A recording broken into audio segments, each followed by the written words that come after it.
নমস্কার, রেজের পক্ষ থেকে আপনাদের স্বাগত।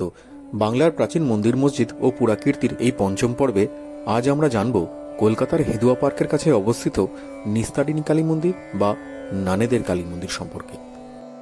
নবরত্ন শৈলীতে নির্মিত এবং 3 খিলান বিশিষ্ট মন্দিরটির প্রতিষ্ঠা হয় 1865 খ্রিস্টাব্দের রথযাত্রার দিন। প্রতিষ্ঠাতা ঈশ্বরচন্দ্র নান। কথিত আছে, কৃষ্ণচন্দ্র সিংহ নামে এক স্থানীয় বাসিন্দা বারাণসী থেকে কোষ্টি পাথরের একটি কালী মূর্তি তৈরি করে আনেন, কিন্তু নানা কারণে তার পক্ষে আর মন্দির প্রতিষ্ঠা করা সম্ভব হয়নি।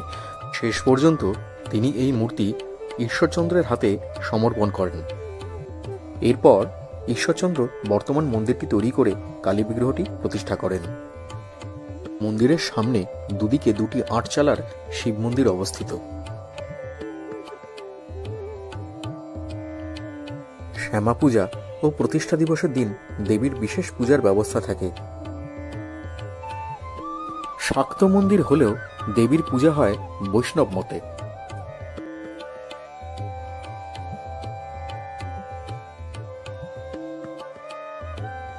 কালী মন্দিরের পাশেই আছে নারায়ণের ঘর ও দুর্গা দালান। কালী মন্দির প্রতিষ্ঠা হওয়ার বহু আগে থেকেই এখানে দুর্গাপুজোর প্রচলন ছিল, যা আজও আয়োজিত হয়।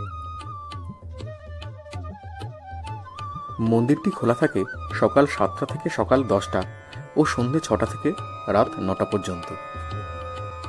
কিভাবে আসবেন এই মন্দিরে?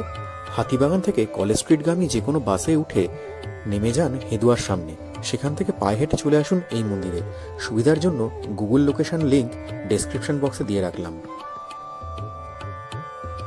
এরকম প্রাচীন পুরাকীর্তি সম্পর্কে জানতে আমাদের চ্যানেলটি সাবস্ক্রাইব করুন, লাইক করুন, শেয়ার করুন আর অবশ্যই কমেন্ট করবেন।